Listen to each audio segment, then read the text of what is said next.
To set up direct deposit on Doordash, start by logging into your Doordash account on the website or mobile app. Once logged in, navigate to the Earnings tab, where you will find the option to set up direct deposit. Click on this option to begin the process.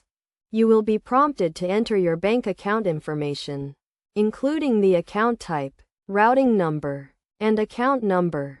This information can be found on a check or by contacting your bank directly.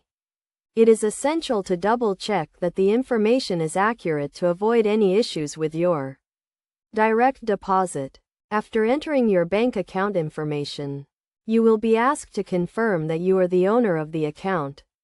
This is a security measure to protect your account and ensure that your earnings are deposited into the correct account. Once you have confirmed your account ownership, you will be taken to a page to review and agree to the direct deposit terms. Read through the terms carefully and click Agree to proceed. Your direct deposit setup is now complete, and you will start receiving your Doordash earnings through direct deposit.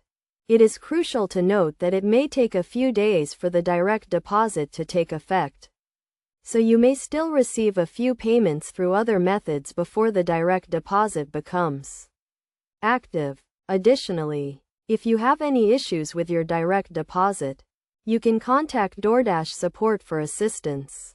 To ensure a smooth direct deposit setup, make sure your bank account is active and in good standing. Also, keep your bank account information up to date in your Doordash account to avoid any disruptions to your direct deposit. By following these steps and best practices, you can easily set up direct deposit on Doordash and start receiving your earnings in a convenient and timely manner.